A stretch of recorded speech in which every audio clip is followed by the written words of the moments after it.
Welcome to an interactive discussion on the English Springer Spaniel's breed standard. This is presented by the ESSFTA Judges Education Committee. We are part of the Seminar and Workshop Subcommittee. Those members include Carol Hathaway, Dr. Aaron Kerfoot, Dana Lodge, Linda Rydell, Clemencia Saavedra, Linda Schneider, and Judy Vanderlip. So we know that AKC breed standards are around to describe the ideal physical and mental characteristics of each dog breed. So every AKC recognized breed has a breed standard that has been written and cared for by each parent club. These standards are used by not only breeders, but judges and fanciers to evaluate dogs and promote the breed.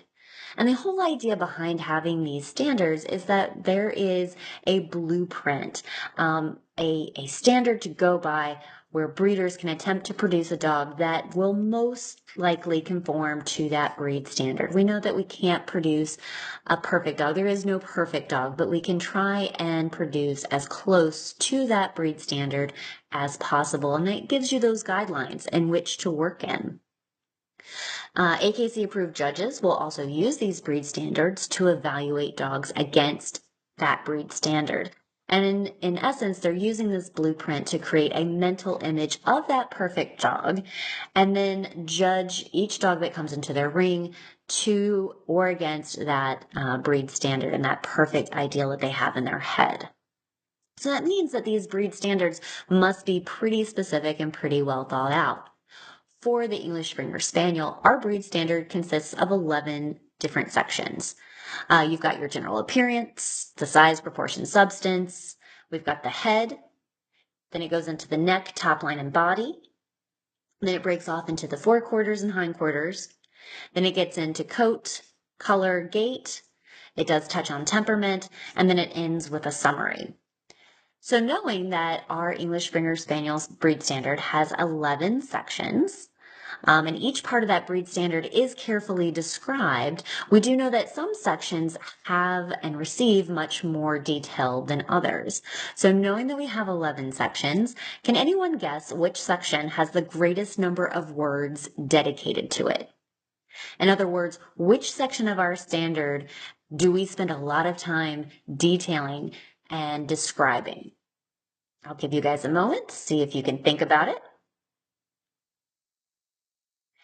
And the drum roll. The section with the most number of words dedicated is the head, with 543 words. Tied for second and third, we have coat and neckline, top and body.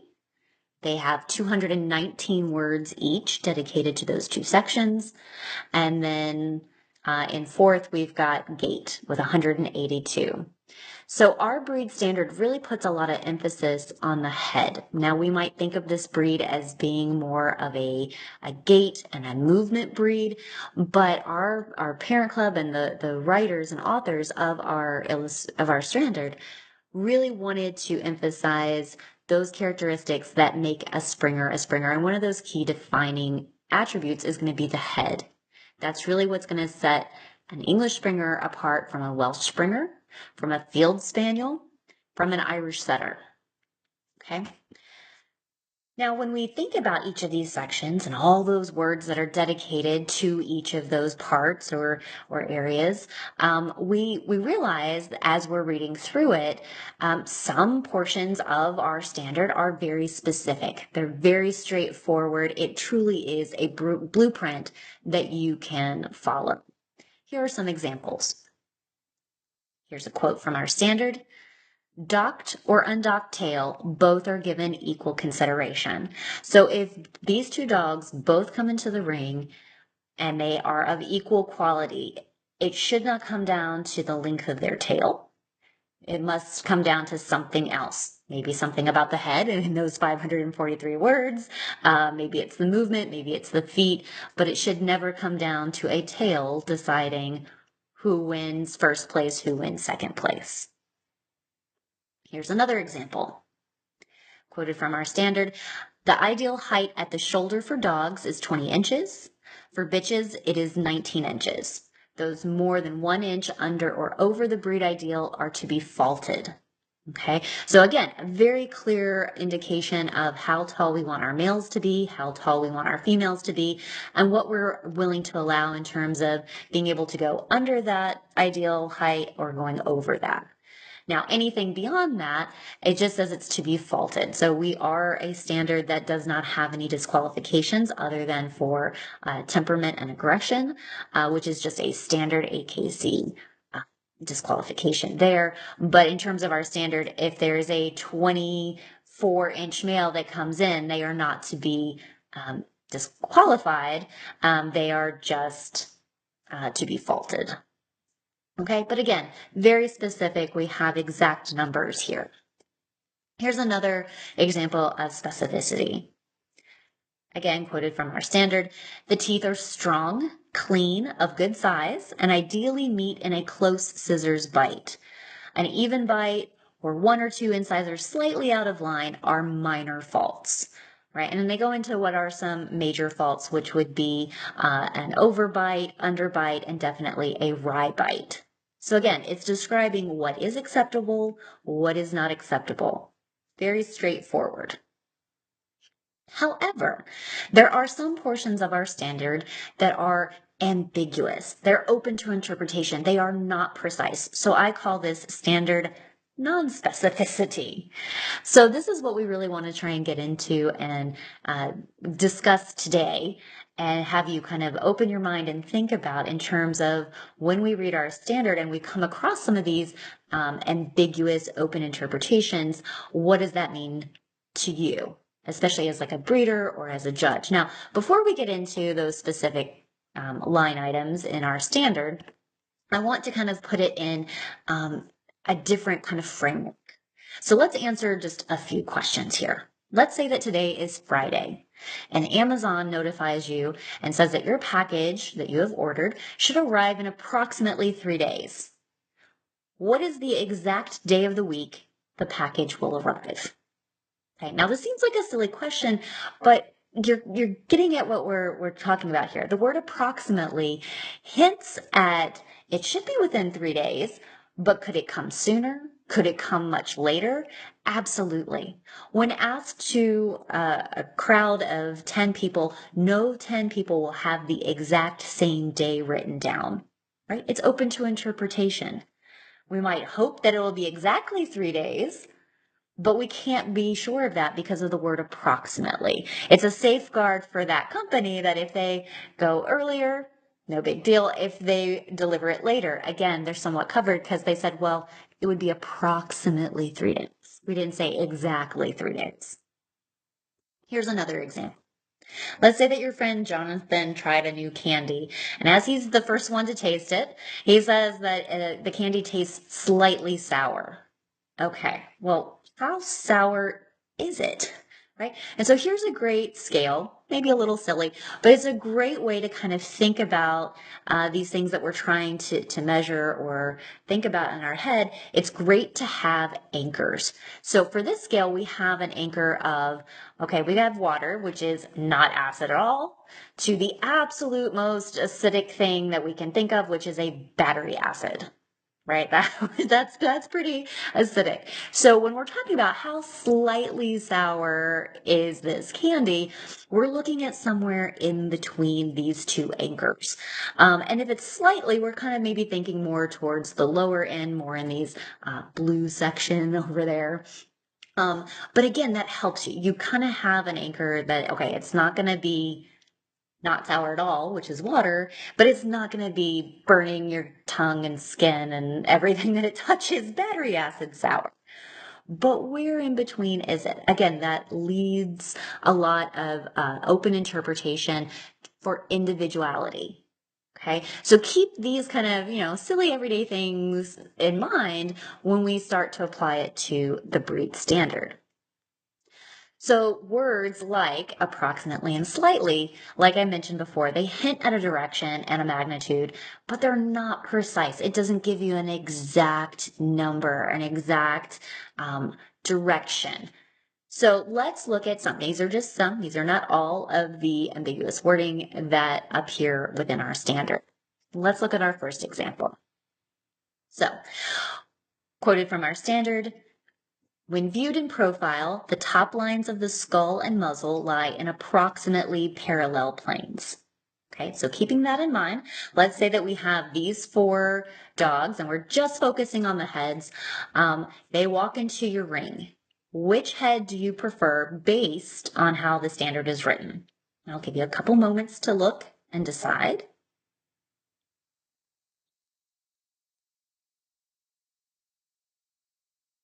All right, do you have your answer of which head you prefer? Let's break it down, okay? When we look at the planes and we're looking at the top of the back skull and we're looking at the top of the muzzle, if you look at dog D, that is exactly parallel. When you look at that dog, if that were to be completely blacked out in silhouette, that's going to appear more pointery in profile because the pointer head does want exactly parallel planes. That is not how our standard is written. It says approximately parallel. So again, we need to kind of have our anchors. We don't want to have a pointer head, pure parallel, but we also don't want to have a field spaniel head, which calls for, greatly divergent planes. But where in between are we happy as judges and as breeders? So somewhere between A, B, and C, we're not exactly parallel, but you have varying degrees of divergency, right? A probably has the most divergent, but it could be a lot worse. That could still be acceptable. But B, C, those are somewhere in the middle. C is more towards the parallel side of things. So it really is going to be open to your personal preference, your interpretation of how far you want to take it. Again, we don't want to have A be any more divergent than that, because then, again, if we were to black out that head, make it a silhouette, it would start looking more field spaniel-y and not English Springer. Okay. Let's look at another example. Viewed in profile, the head appears approximately the same length as the neck and blends with the body in substance. So when looking at these 3 heads, which neck, and just looking at the length of neck to the length of the head, which neck is approximately the same length of the head? Again, I'll give you a moment to take a look at A, B, and C and make your decision.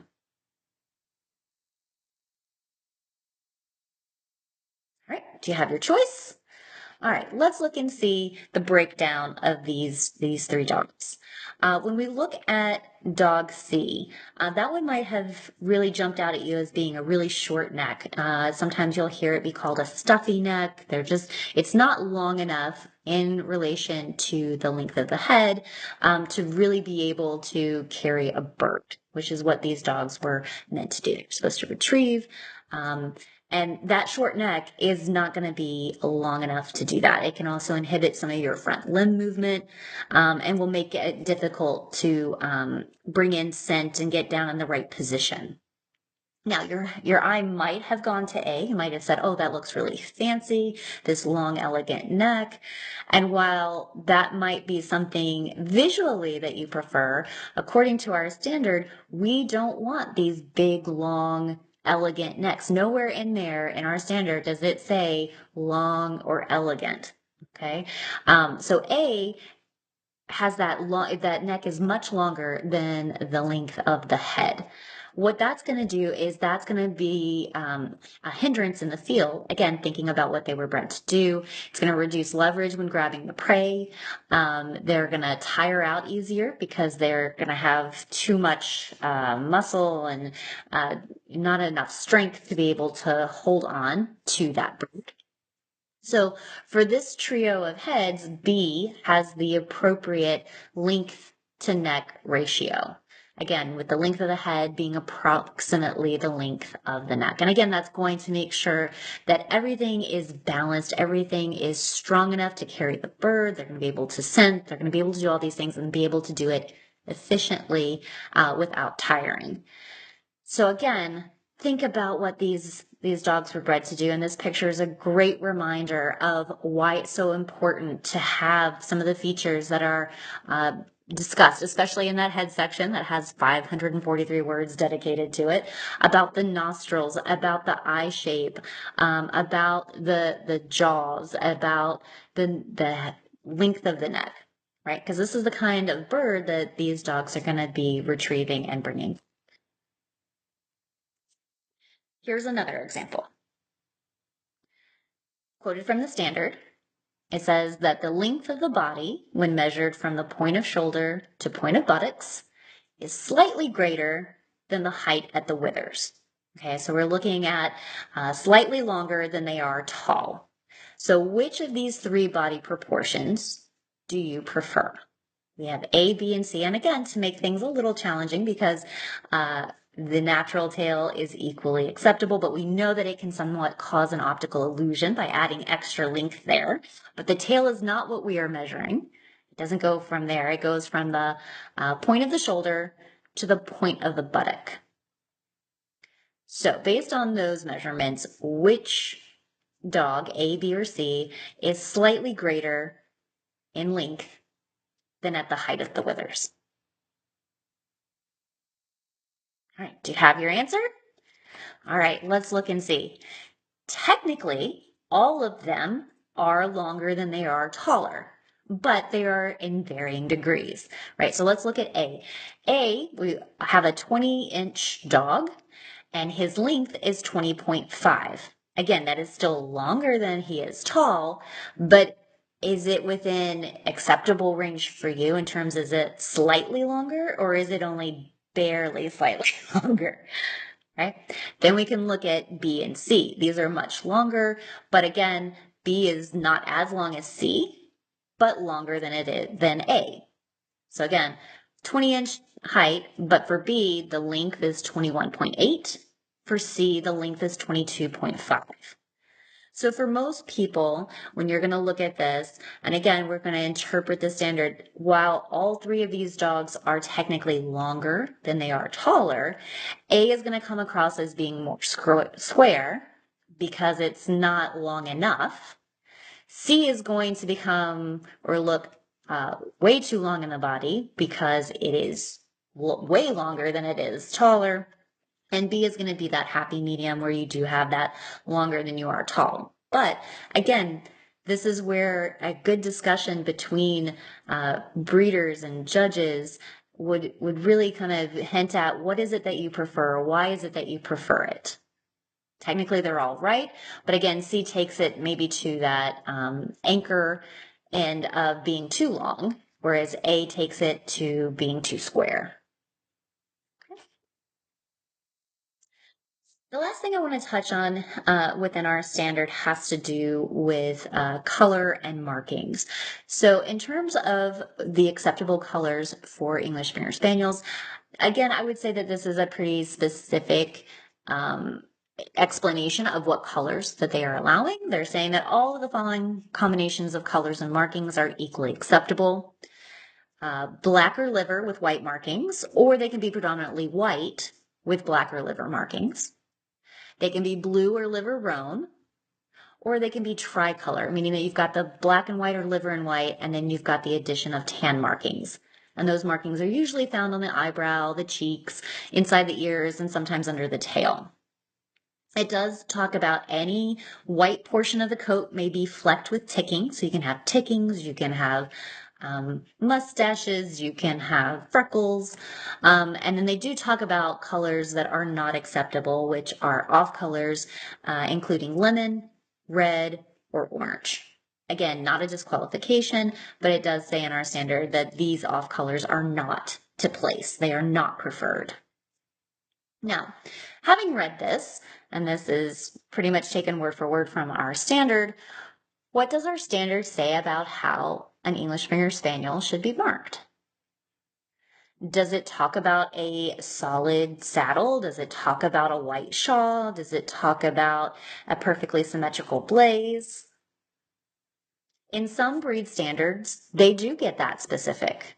If you're talking about a boxer or a Boston Terrier or let's say a Sheltie, they will talk about the percentage of white or the percentage of black for the mask on a boxer. They will talk very specifically about what is expected in terms of marking and percentage of color.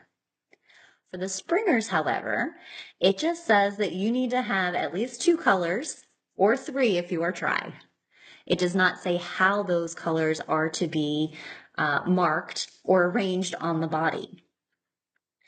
So what does that mean for our breed? It means that if you have a dog that can be marked any way possible and you've got 2 different colors, that means that your perception, it can be altered. It can be manipulated. You can be susceptible to illusions. And perception is just the ability to see, hear, or become aware of something through our senses. We are mainly visual creatures. That is how we take in most of our information. Occasionally, we will rely on touch and hearing, very rarely taste. Again, it depends on what it is that we are experiencing. But our primary mode of perception is vision, right? It's not our only one, but it is our primary one, which means, like I said, we can be susceptible to faults and illusions. So here's a very famous illusion. It's called the shepherd's table. And so I'm going to ask you, do you think that these tabletops are the same or are they different? Okay. Now, you've got to, you're probably already thinking, okay, well, they look very different, but she's not putting this up here without a point, right? And so what I'm going to do is I'm going to copy this table on the left-hand side, and I put it in a lighter green color. And I think we could all agree there. Yeah, those two look exactly the same, right? I just copied it, moved it over, changed the color. But here's what happens when I change perspective and I rotate it. That table rotated 74 degrees. And now look at the tabletop. It matches exactly to the table on the right. Okay, so this is one of the things, depending on how dogs are oriented or how the black and white or liver and white are marked, it can create illusions and it can create links and depths and dips and straightness and maybe, great angulation when there isn't one. It can create things that aren't necessarily there. Right.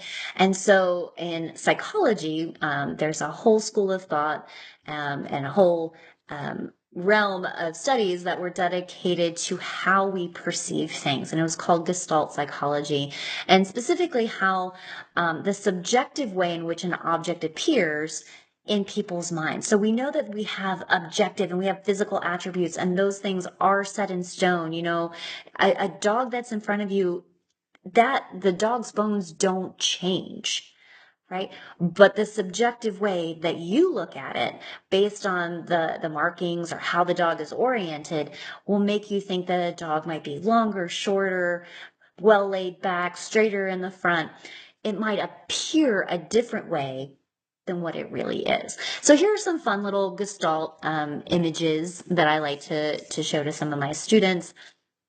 Here's one of kind of the basic ones when you first think about it. When you look at this picture, do you see 2 faces looking at each other? Or do you see a vase? If you see the 2 faces, then the white is in the foreground, right? And you've got the 2 noses that are almost touching, they're like close talking, and the black is the background. If you see the vase, it switches. The black is now in the foreground and the white is the background. And you see like a vase or a candlestick. If you can see both, that means that you can change your subjectivity. The physical objects and the physical attributes of this image has not changed, but the way you are perceiving it does. Are you focusing more on the white being the background or the black being the background? Here's another one. This is a fun one. This one was a little hard for me when I first experienced it. Here you can see, or some people can see 2 faces. I'm going to try and use my pointer here. If you see a young woman, her face is kind of turned over to her right shoulder. This is her jawline. This is her ear. She's wearing a necklace and she's got this big fancy hat and a big fur coat, and that's kind of like the side of her eye. If you see an old woman, then this is her hair. This is her eye. She's got a bigger nose, and then this is kind of like a big mouth into a big chin, and she's kind of like maybe got her head down a bit. Right. This one, again, this one's a little bit harder to go back and forth between. Most people can see one face easier than another. But again, the way that this wasn't redrawn, it is the same drawing. We can just see two different things. Last one, if you are a beer fan, they have used this logo for the Duck Rabbit Stout. So people can either see a duck or a rabbit, right? So if it's a duck, here's the bill, the eyes, and he's kind of looking over to the left. If it's a rabbit, again, here is the eye, but here's the little rabbit nose, and these are his ears, and the rabbit is looking to the right. So again, kind of fun little things that really drive home that, the physical nature of something doesn't have to change, but the way you perceive it can change, or the subjective way in which you're looking at it. So again, what does that mean for our breed where all markings and color patterns are equally acceptable? There's two ways that I like to say it. Every marking is correct. And the other way I like to say it is there are no incorrect markings. Now, does it mean that there are some that are much easier on our eyes and much easier to see structure? Absolutely. But again, because our standard does not have a preference for how they are marked, every marking is correct. It just means that we have to be a little bit better at judging and using our other senses than just relying on our eyes. So if these 6 dogs walked into your ring, which dog do you most prefer? And I'm sure your eye will go to one immediately because that's just what you're used to. That's what you like. That's what's pleasing. But as judges, we have to go beyond just how they're marked. We have to really look at their heads, their fronts, their hindquarters, their top lines, their tail sets, their pasterns. There's so much to take in, so much to remember. So do you have your favorite? By now, you've probably understood the nature of this. These 6 dogs have all the same structure. The only thing that's changed is their markings, right? So having markings where you have a mustache or you have a full sleeve, or you don't have that full white collar, or you have predominantly white, while that can present an optical challenge for judges, the challenge there is to go beyond what you see and go with the physical exam. Right? Your eyes can lie to you. We know that we can be susceptible to illusions, but your hands will be able to tell you, is this a short and stuffy neck or is it an appropriately measured neck? Right here, is it a U-neck or is it just the marking? Is this a good top line or is it dippy? Right? That's where putting your hands on the dogs will always tell you the truth. So, in summary, the idea is to always keep reading, keep learning, find little nuances and things like that within our standard and have a discussion. Talk with other breeders. If you have the opportunity, talk with judges about it. Every time I read and reread the standard, there's always something that jumps out and something else that kind of grabs my attention. The other thing to take note of is that while most breed standards do have very specific requirements, a lot of them have ambiguous words. And the reason for that is that when you have some of those ambiguous words like approximately and slightly, It allows for a range of physical characteristics and attributes that add to differences in style, but still maintain breed type. Again, if we think about our two anchors, we don't want to go outside of those anchors because that's no longer within our standard. But there's that whole area in between those anchors that is acceptable and can be acceptable. And that's where you can have two really beautiful dogs that might look very different. But when you put your hands on them, they still maintain all of those key things of our breed type, but they look different, right? So that's the difference in style, but maintaining breed type. And then the last thing to leave you with, as we've been saying, is when we have some of these ambiguous words and we've got markings that can be of any kind, always trust the physical examination. Trust your hands because you know that your eyes may lie. So take a moment. You might take in your first impression, but always trust what your hands will say. All right. Thank you all for this brief interactive discussion on our breed standard.